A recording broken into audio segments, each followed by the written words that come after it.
This program has been funded by a grant from Criterion Group, whose companies provide investment management services to mutual funds, individuals, and institutional investors.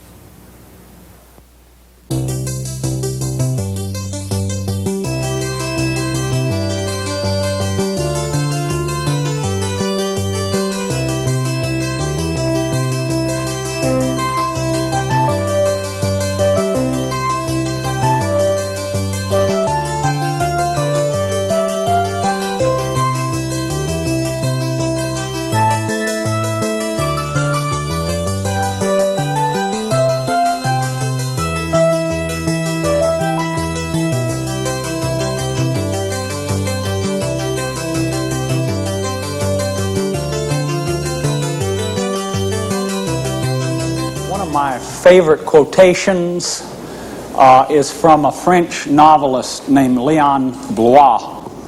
And the quotation says, "There are places in the heart that do not yet exist. Pain must be in order that they be." And the idea of that quotation, of course, is that suffering expands our hearts and allows us to become more empathetic and to understand a lot more. I've often said as a counselor, I can understand people's craziest behavior because I've been there. It takes one to know one. But the idea, we've been talking about a lot of pain. I've been talking about a lot of pain for 7 weeks, about a lot of dysfunction, and a lot of statistics that mark us as supposedly the highest advanced people in the world, but with these terrible problems of incest and alcohol addiction and drug addiction and disrupted family systems.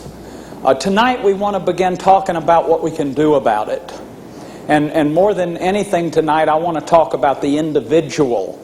As this system's work has gotten going, remember I said it began about 1950 or so.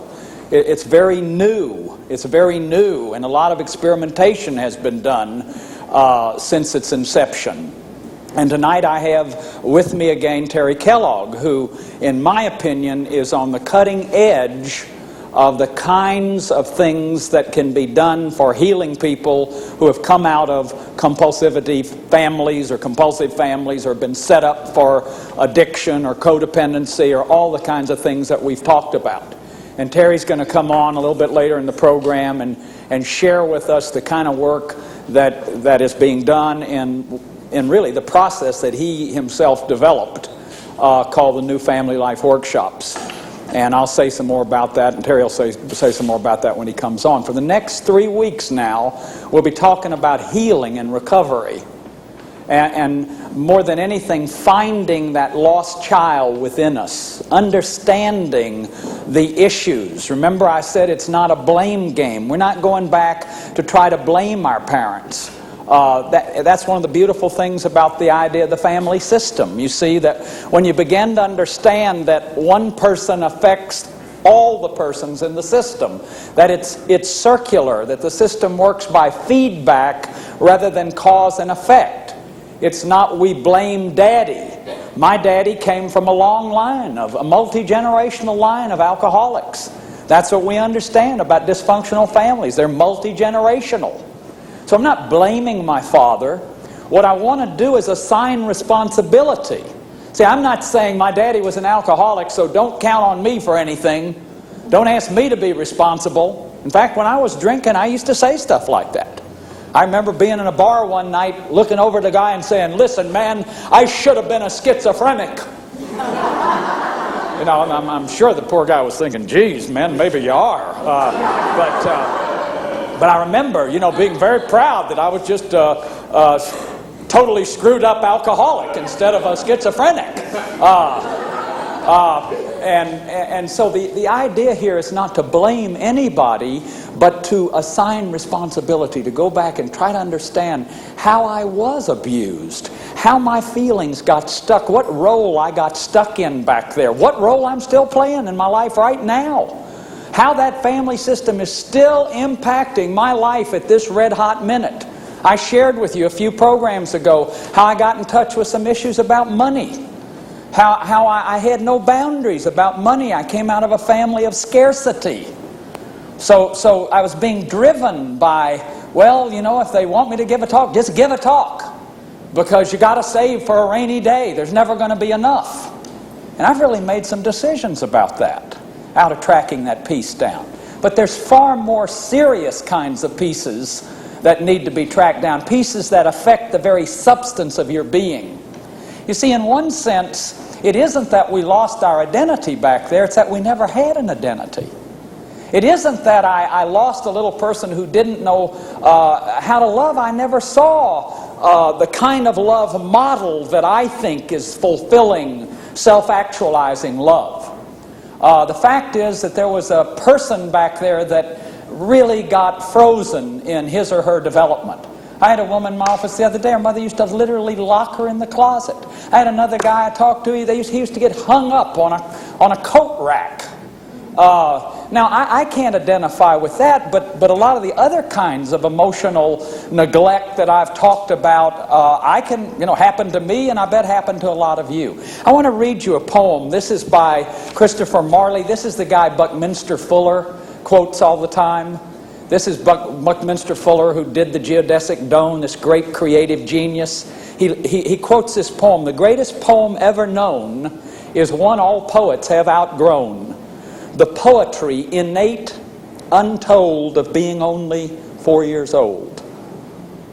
Still young enough to be a part of nature's great impulsive heart, born comrade of bird and bee, and unself-conscious as the tree, and yet with lovely reason skilled each day new paradise to build, a late explorer of each sense, without dismay, without pretense.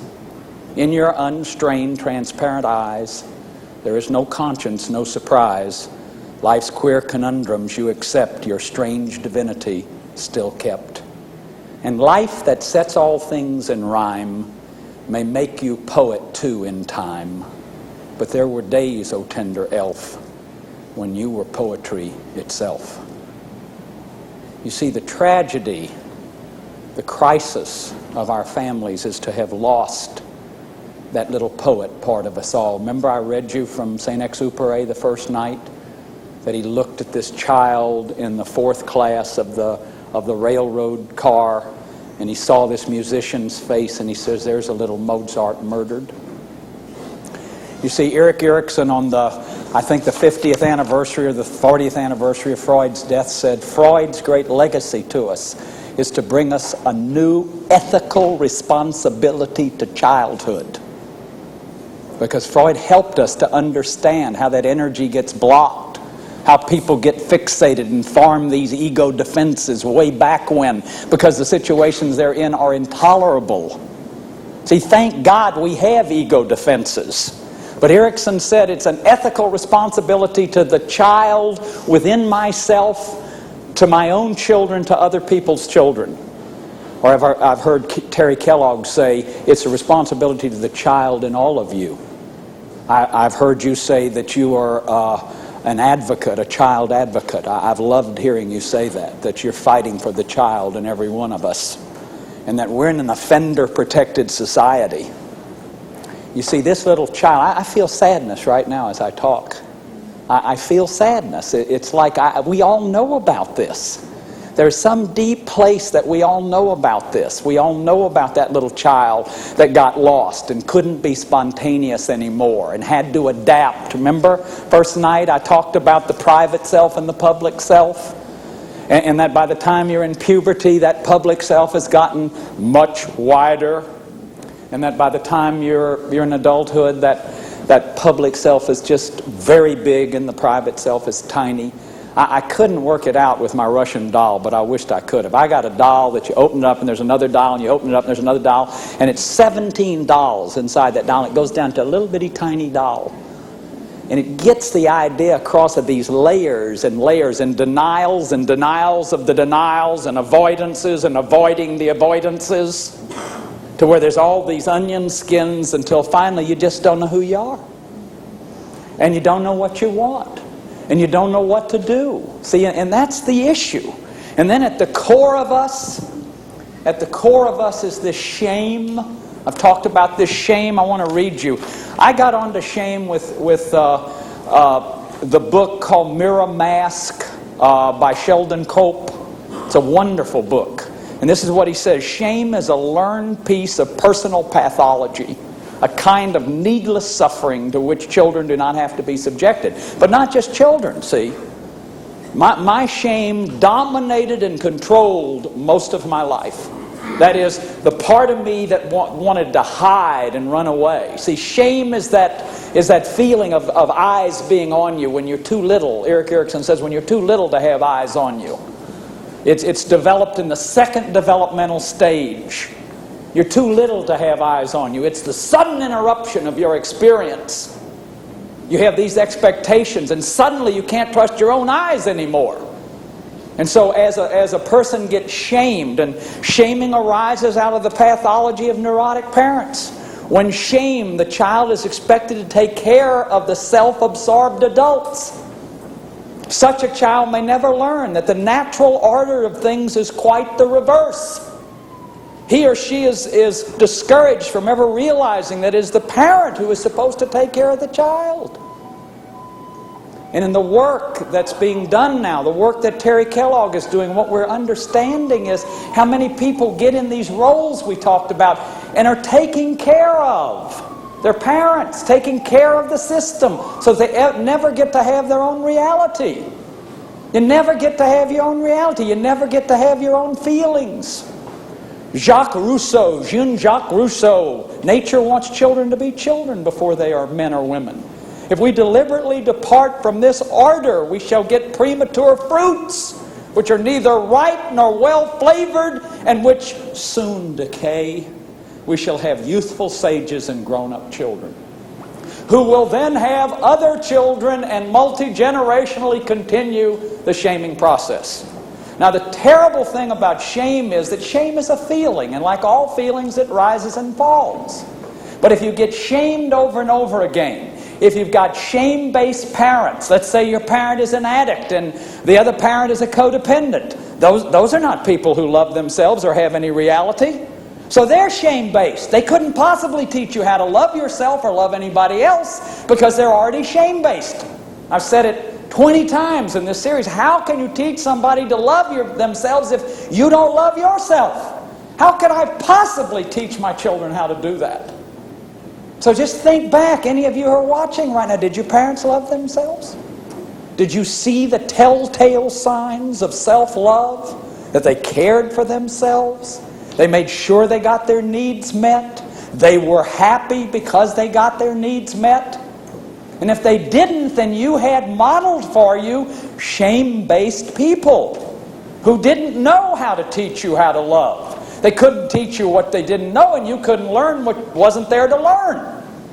So you see, not only is the internalization of shame happening because you're getting shamed by your self-absorbed parents who can't handle your spontaneity, can't handle your instinctual drives, can't handle the kind of narcissistic needs that a little child has. But they were also modeling for us. And then we got our feelings shamed, so that when I was angry, I was told it was one of the 7 deadly sins. When I was sad, I was called a ninny. If I was afraid, it was being a weenie. If I was joyous, there were still children starving in Latin America. So you couldn't be mad, you couldn't be glad, you couldn't be sad, you couldn't be afraid. Not much left in terms of you remember what functionality is? It's to be vitalized. It's spontaneity, not rigidity, not having a member of emotions or energy. And if you can't have them, what do? You tense your muscles to stop them from coming. So we're uptights. We're in an uptight generation.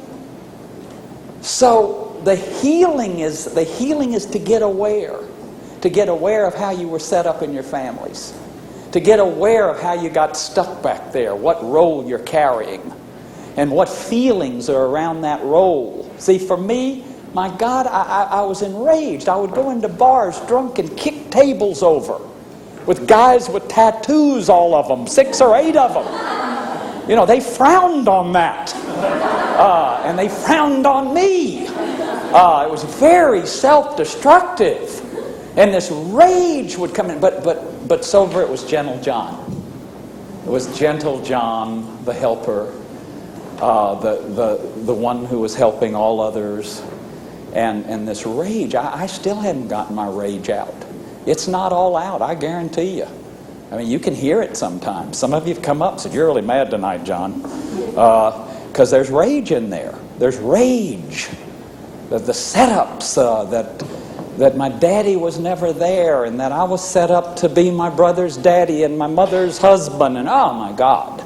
Children are supposed to be children! There was a time, oh tender elf, when you were poetry itself. See, what happened? We all got waylaid. And so there's got to be a way to get back to that. So I've got to understand that very early on. Now you can really understand it better when you think of severe abuse, that people dissociate. Remember I talked last week about a woman 35 years later remembering the sexual scenes? I had a client one time 48 years later. When she first described her family to me, it was wonderful, church-going people. I knew something was wrong. She was married to her fourth brutal alcoholic. She was totally codependent. The guy had set her up to whore for him. These were upper middle class people too. And finally one day she just broke down and began to weep and told me that from 8 years old to 13 years old she performed oral sex on her father. It took her 40 years to get back to those memories. Now, see, in one sense, God has given us these denial systems, what Freud called the ego defenses. And they're salvific. If that girl didn't know how to dissociate and block out those memories, no telling what would have happened to her. If I hadn't known how to cut off my feelings so I had no more expectations, my daddy couldn't disappoint me anymore because I had no more expectations. I didn't feel anything. There was no way not playing golf or not going fishing was going to cause me to lay there and cry till 2:30 in the morning. I just didn't feel about it, and I had no expectations anymore. You see, that's salvific when you have the ego defense. And the unconscious is very reluctant to give those up. It's like the gorilla that hits the ball 400 yards, takes out his putter and putts 400 yards. All it knows how to do is hit it 400 yards. Once the unconscious knows it's keeping you safe, it goes, "Now wait a minute. Wait a minute, honey. You've survived. Remember, everything you've done up to now has worked. You're here. You're not dead." And so you see, breaking out of this delusional system, these ego defenses. See, some people can't even bear. I've had people just horrified at this series, at parts of this series that I'm talking about parents. And I'm challenging sacred cows. I'm saying, instead of focusing on honor thy mother and father, what about unless you become as little children? You shall not enter the kingdom. And honor means honesty and dignity and valuing. And children honor their parents by expressing anger. That shows that you've sired a human being and not a vegetable. So we need to correct that, and we need to quit denying it out of our own denial systems, because we've been set up to what? Here are some of the early primary ego defenses. Denial, very primitive. Once it gets set up, it functions unconsciously. Another one is repression. Another one is dissociation. So you dissociate from the memories. You don't have the memories anymore. You have all the feelings. They're encoded in your body, because remember, feelings are energy. Idealization. I work with a guy in Los Angeles, big, powerful arms. His father used to make him practice the trumpet for hours while all the other kids were playing. He's always had this thing in his back. He can't really use his arms because this guy has so much rage that as we began to get him beating pillows and getting that anger out, his arms got all loose and he could begin to flow in his body. Because you see, and he idealized his father. He put his father on a pedestal. His father was a professor and his father was in the newspaper. He wanted to kill his father for being jailed, because his father wanted him to be the trumpet player that his father never was. You see how the father was using him for his own needs. That's what abuse is. It's to be used for someone else's needs. So awareness. Let me get you to do something right now. Just turn to the person next to you Just turn to the person next to you and get about an inch from them, or somebody. Get close to somebody. Get about an inch from them, okay? And just stay there just for 15 seconds. As close as you can get to that person with your own boundaries. I don't want you violating your boundaries, okay? See, some of you, look at all the different boundaries in here, okay? All right, now move away. Now, did you smell anything? How many of you smelled anything? Honest to God, raise your hand. Okay, maybe 1% of you. Do it again. This time, concentrate on smelling. Just do it again. Smell your neighbor. This isn't something we learn to do as kids, but try it. Okay, smell your neighbor. Now, how many of you smelled the second time around? Raise your hand. All right, look. Almost the whole audience. We ought to make a song out of that. We smell the second time around. Okay, the idea, what's the idea about that? The idea about that is awareness. Awareness. That people are smelling all the time. Not bad, but everybody smells. And you see, until you get aware, but notice that you can be unaware of something that is right there. Now, what I want you to hear is that you can be unaware of feelings that you've had for years that have been locked in there with your denials and the delusional systems that got set up. Remember I said in the first program, the crisis of the family is a crisis of untruth. It's a crisis of not telling the truth. It's a crisis of discipline, a way we discipline. But it's that delusional system which is the lie. Now, in order to get well, you've got to come out of that. The way out is through. There's an old Gestalt story of a man locked in a cave and it's dark. And there's a light up there and he keeps scratching the wall trying to get to the light. And he dies. And they roll this rock away. And there's this big tunnel in the cave. See, the tunnel was in the darkness. So the healing process is one where you have to go into the darkness. You have to go in, descent into the maelstrom. You have to go into the depth. You have to embrace the feelings. We have to be willing to risk. See, with somebody like me, to be vulnerable is so scary out of my shame. Because I have so much shame. That shame got interiorized, and then it literally controls my life. Because, you see, shame is that unexpected interruption, so I don't even trust my senses anymore. Think I trust you? How could I trust you if I don't even trust my own eyes? So you see, shame breaks the interpersonal bond. It breaks the interpersonal bond. So I walk around hiding. See, remember, shame is about hiding. And then the most terrible thing that happens with it is that not only do I hide from you, but I hide from myself. At a certain point, I can't ever look at myself because I've been hiding so long, creating this false self, this mask, this face to meet the faces that I meet, this socio-cultural mask, these sex roles, these roles, or whatever. Now, one of the important things in working out that shame is that, because shame is about feeling worthless, shame is as different from guilt. Guilt is I made mistakes, I've gotten some things wrong, I violated my own conscience, I made mistakes, but I can do something about it. Guilt is I am a mistake. Guilt is what the Gouldings call a third-degree impasse. It's the self against the self. And it's so primitive even that you almost feel like you've always been that way. You've always been that way. That's what an internalized feeling is. I've always been this way. And so the working out of shame. Now I want to talk to you tonight about coming out, because all compulsivities are based on shame, in my opinion. All life-damaging compulsivities. Out of my shame, what? I go drink something and I feel good. I don't have the shame anymore. Or you go have sex and you feel good and have somebody admiring you and you don't have shame anymore.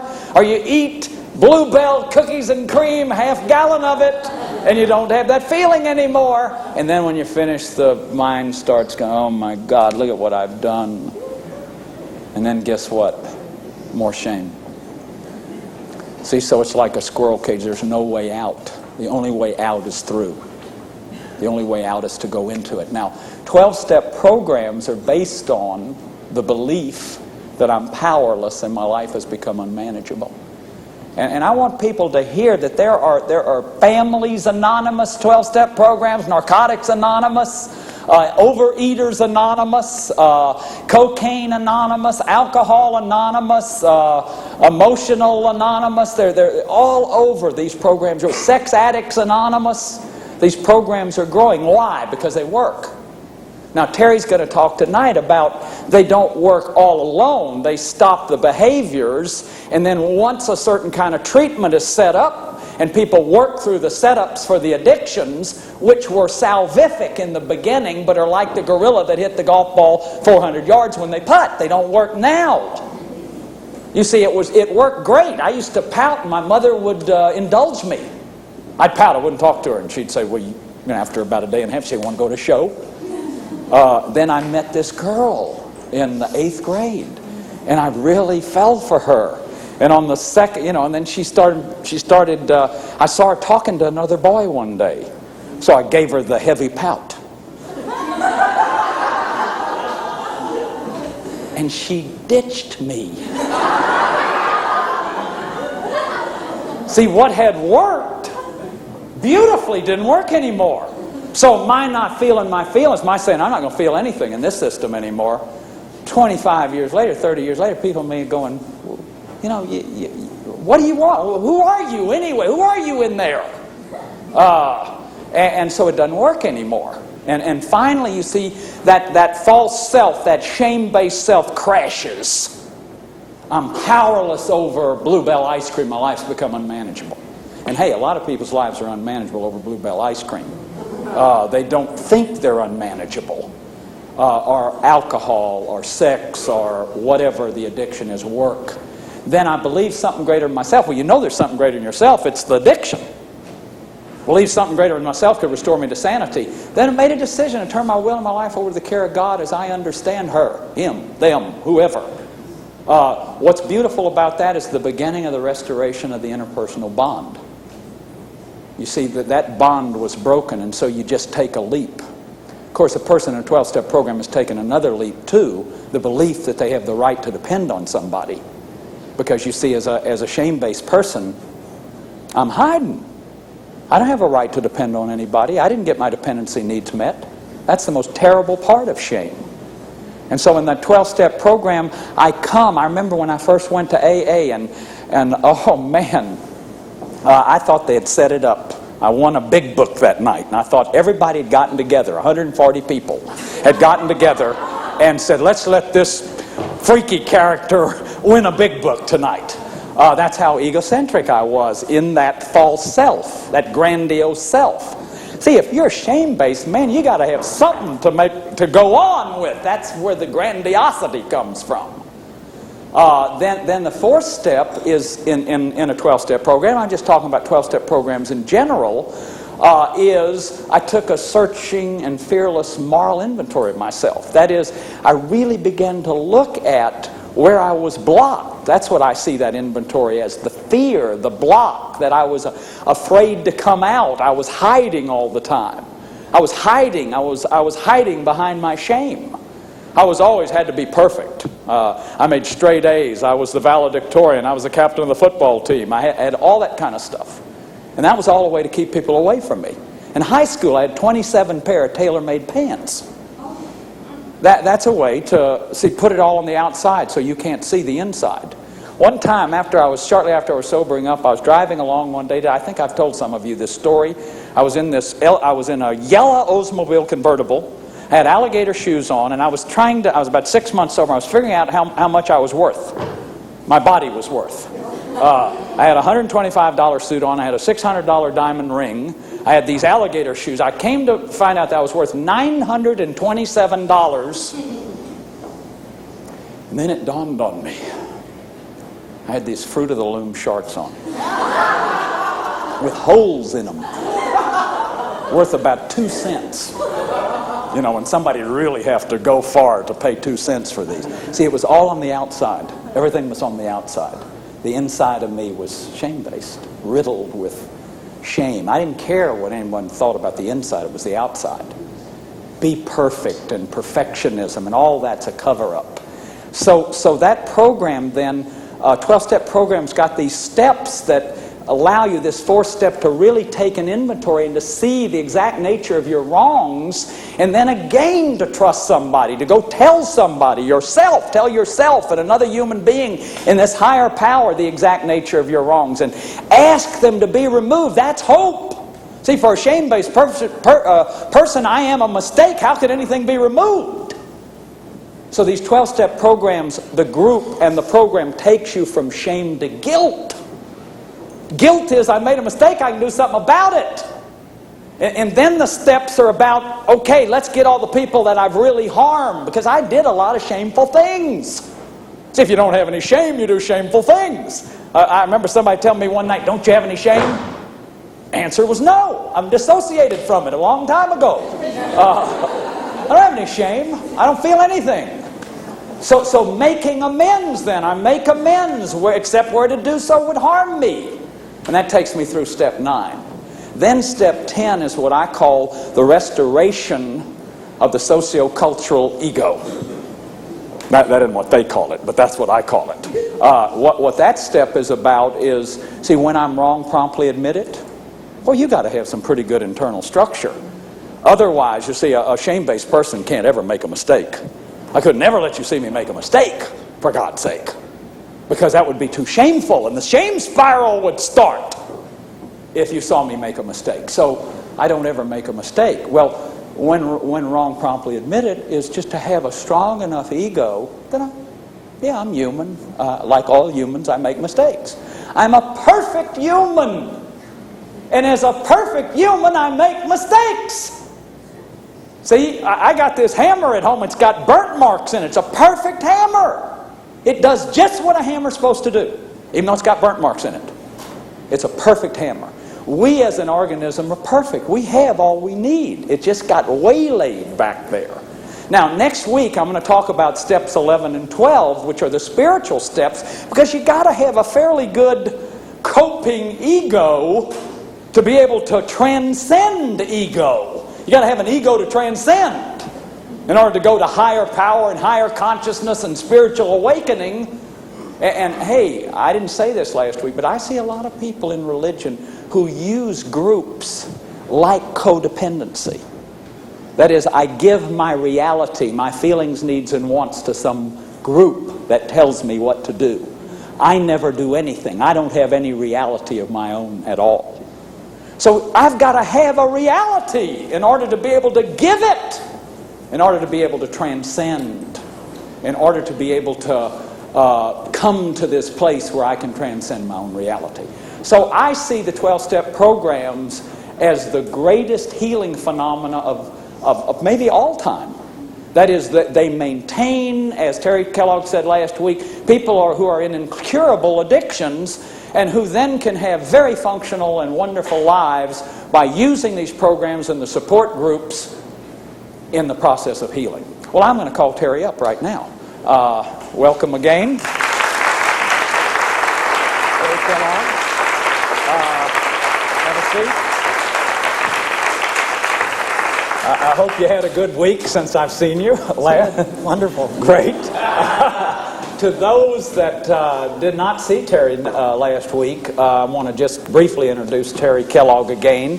He is a consultant all over the country in areas of compulsivity. He started some of the first compulsivity clinics, which dealt with the issues that we've been talking about, and showed how compulsivity was rooted in family systems.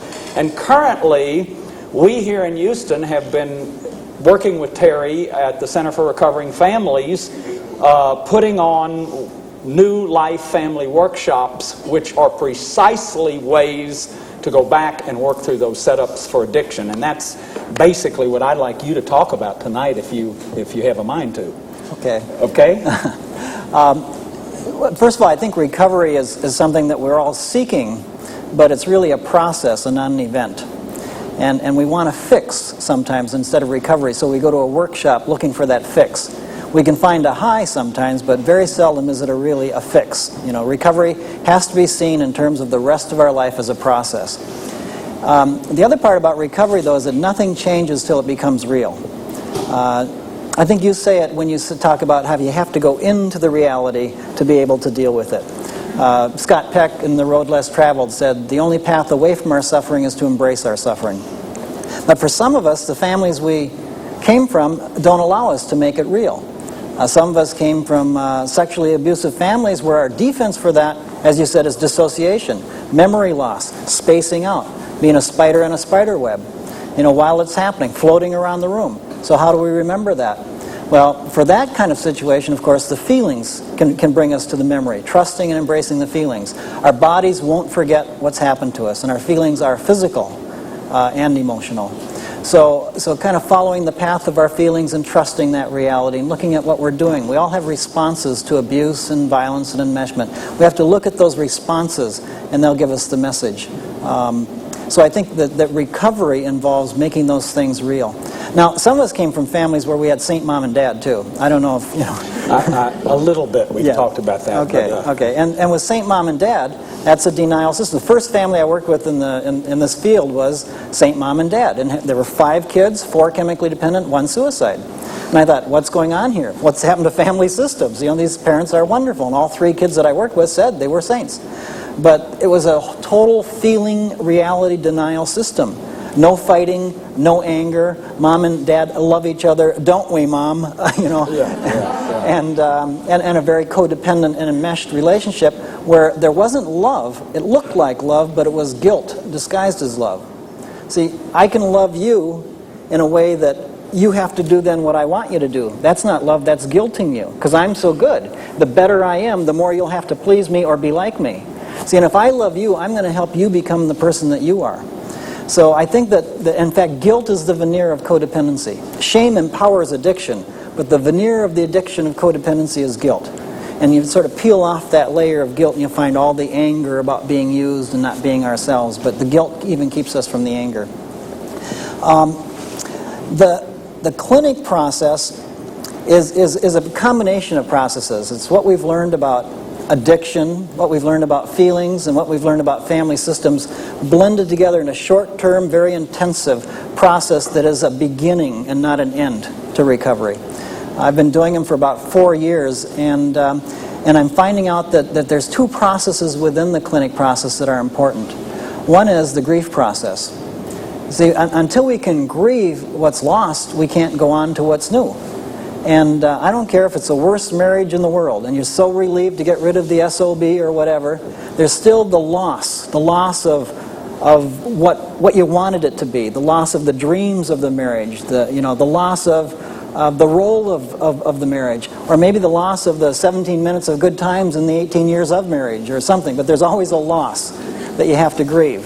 The loss of our childhood, the loss of our integrity, the loss of our space, of boundaries, physical, emotional, sexual, intellectual, and part of grieving is to have the feelings through the stages of the grief process. We go through the denial and the bargaining and the sadness and the anger, but once we get through that, we get acceptance and serenity, and then we go on to new relationships in life. But the first 3.5 days of the program are, I call it a forgiveness process.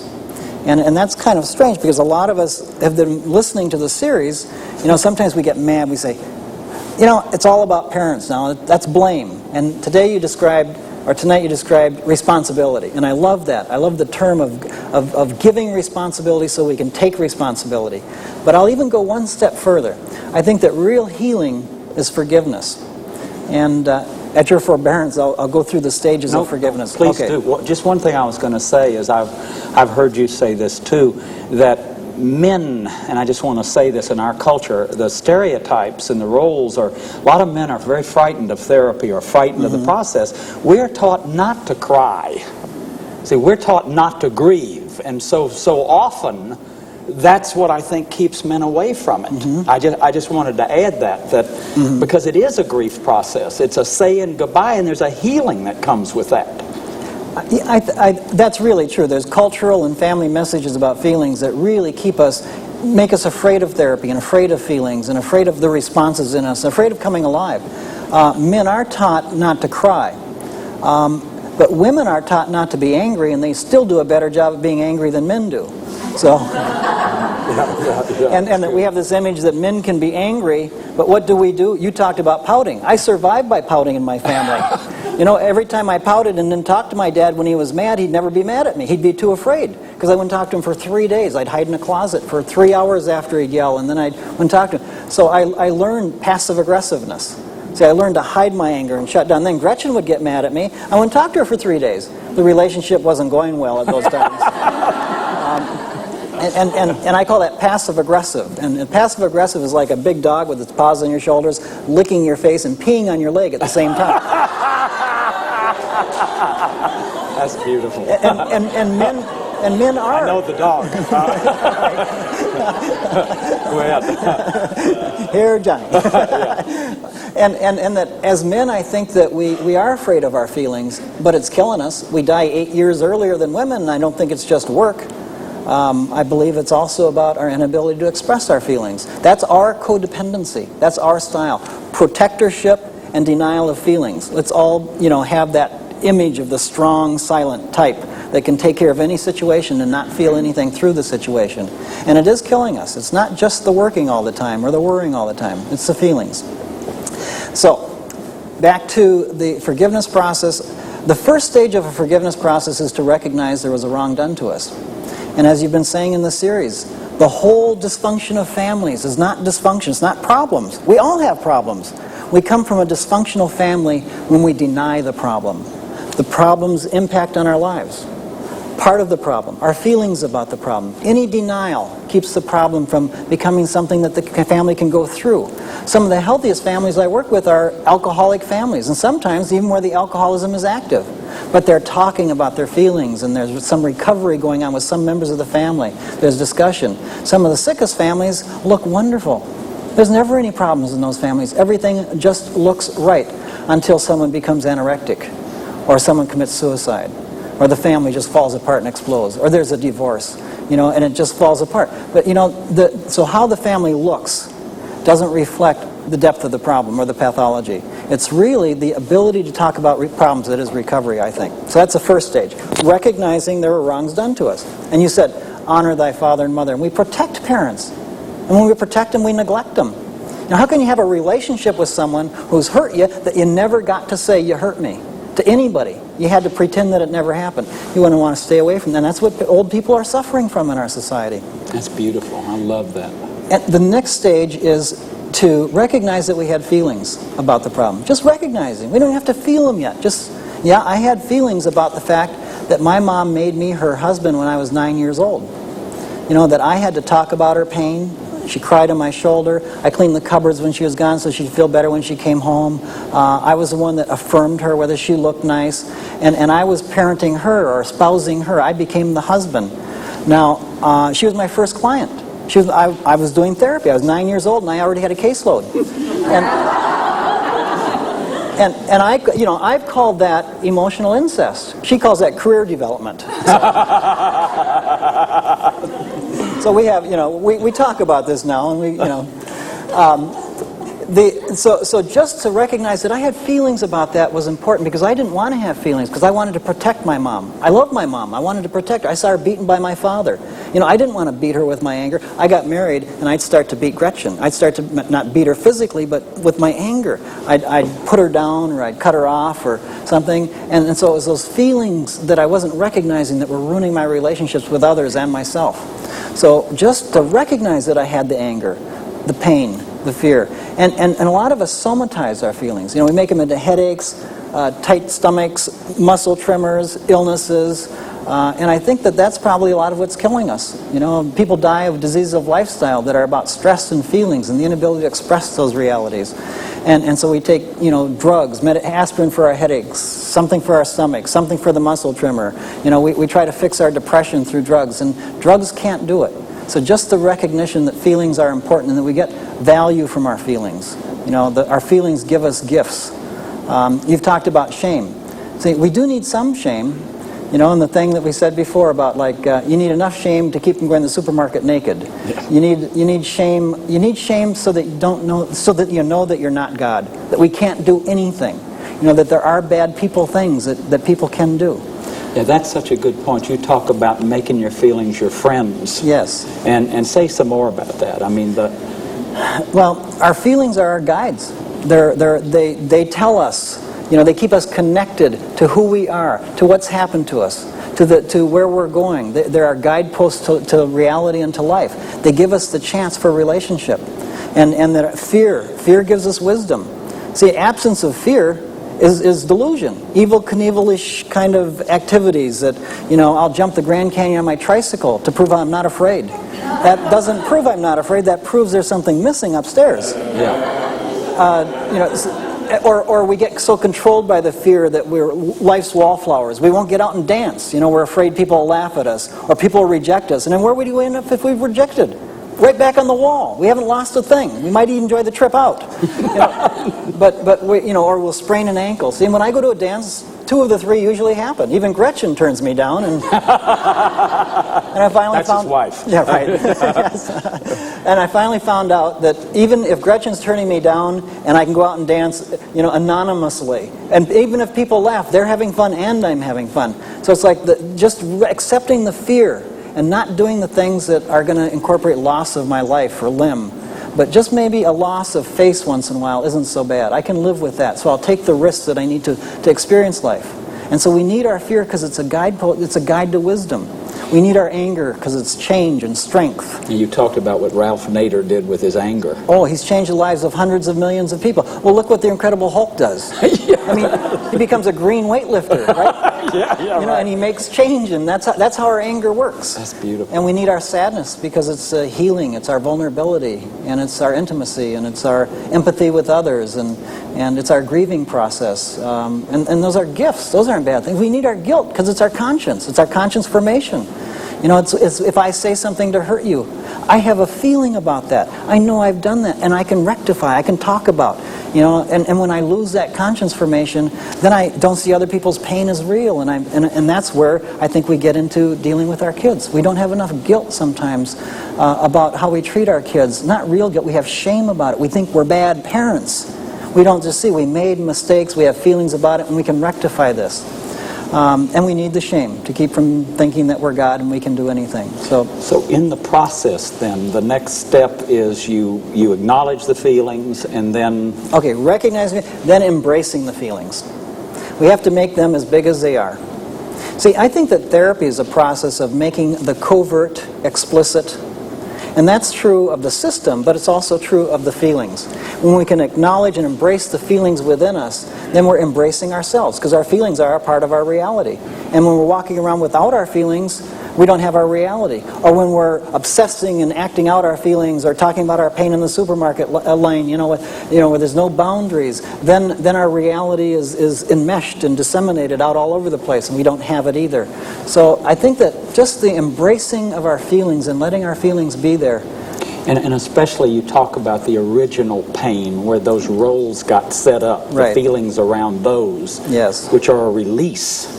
Yeah, I think that a lot of the subsequent pain that we have is merely a reenactment. In fact, if I'm a victim of neglect, abuse, guilting, excessive guilting, violence, what I'll probably do is find some place where I can have my feelings about that.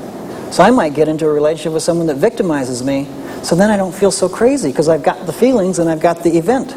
But that event is just a secondary event to give me the feeling so I don't feel crazy. The event I have to deal with is what happened originally to give me those feelings. And then subsequently I'll just reenact so I can continue feeling the same way and not have to be so crazy. Yeah. So embracing the feelings gives us our reality. The next stage is the important one, I think. It's where we learn to share our feelings with others. See, when I can talk to you about the pain of my child, you can talk to me about the pain of your childhood. And I can talk to you about the pain of my codependency and addictiveness, and you can talk about your alcoholism. What we're doing is we're getting closer. We're having relationship. We're loving each other. And we feel closer when we talk about those things. See, and if I express to you, I can entertain, with what happened to me in my childhood. But when I tell you, and you said that here, it hurt. And how many of you felt closer to John when he said, I'm feeling the sadness right now? How many of you felt closer to him at that moment than you did the previous few weeks? See, it's that he was loving us. He's loving us with the sharing of his reality. That's what love is the act. It's an act.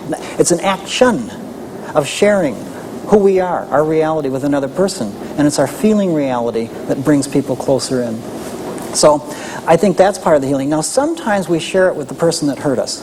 But I recommend a phrase called judicious evaluation. Sometimes they'll hurt us more. Sometimes they'll deny our reality. Sometimes they'll have a heart attack and die the next day to punish us. Which, so you don't that's go extreme. rushing home right now. Right. That's extreme, but you don't go rushing home. And you do a lot of it symbolically by acting it out. Role-play. And role-playing. Sculpting it, imaging it. Some people recommend writing it. I think that's a clarification, not really dealing with the feeling itself. But this is the therapeutic process to me of learning to share the feelings with others, and whether it gets directly shared with the person that hurt us or not. Usually I find that a client that wants to share it with the person and that they insist on that right away, they really want to do it to fix the other person. They want to change that person. Yeah, I can really identify with that. And that it's well, there's something about therapists wanting to change the world and other people, right. I suppose, and go both fix of us. The family. Yeah, right. It's kind of like fixing our families too. The next stage then is after we share the feelings, then we have to make a decision of what we're going to do with the relationship.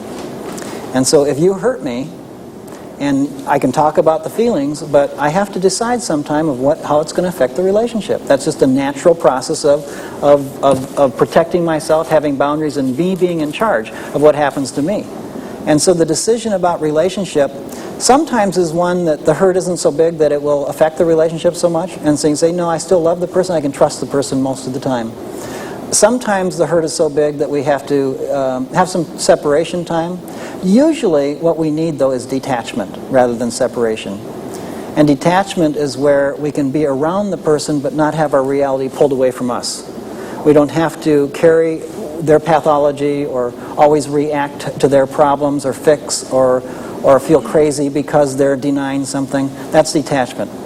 And I think that one of the things that I did with my own family was I worked this process. I had my feelings. I shared my feelings. I even shared a lot of it with them. And then I had that decision to make. Well, I couldn't make it. And I realized that a decision not to decide that was a decision. And that it was a process, and I was trying to force it into an event. Eventually, my decision was to enjoy who they were. And I've been doing that more now. And they still fight sometimes, and they still do things that I don't like and I have feelings about, but I can enjoy who they are now. Yeah, I really want people to hear that, because when we talk about the setups, it isn't that you have to lose your family out of it. It's a process of forgiveness. Yes. And completing the past and getting the resentments finished. Right. Okay. Terry, we're 1 minute. What can you? Okay. I just want to tell people that we are doing this process at the Center for Recovering Families about 6 times a year here in Houston, and you're doing it in some other places. But right. Let me finish the last stage then. Okay. After we've done that, we get a sense of acceptance and serenity about the hurt and about the relationship. And that doesn't mean we don't have feelings about it. It means that it no longer controls our reality. And that's the therapy process. That's the first part of the clinic. After that, we need an aftercare plan, a life plan, 12-step programs, networking, support. Yeah, that's beautiful. I sure do thank you for being here and for sharing that. I really think that's one of the cutting-edge, real applications of family systems and how we can understand them to bring ourselves to completion. So thank you so much for being here tonight. Thank you for having me. It's been wonderful. Well, great.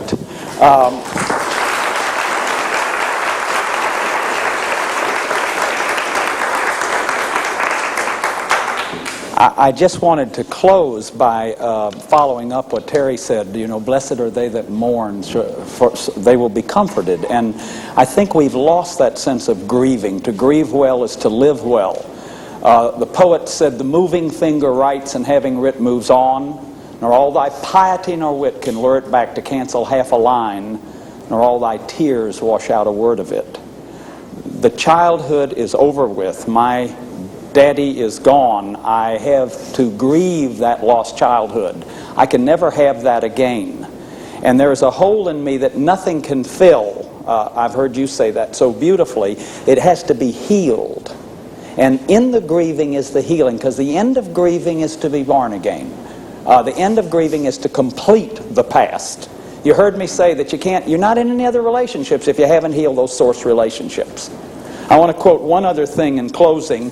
I found this last summer, if I could get a quick close-up on it. An artist, I was walking down a side street in London, and I saw this, and I thought of Albert Camus. He said, "In the midst of winter, I found within me an invincible summer." Do you see the red chairs in the midst of winter? The red chairs, that there is within us this power and this spirit, the power of those feelings, that out of the suffering and the pain comes the strength. If we can just understand that that's what it's about. One other quotation, nothing else matters half so much, this person says, but to reassure one another, to answer each other. Everyone has inside of him, what shall I call it? A piece of good news.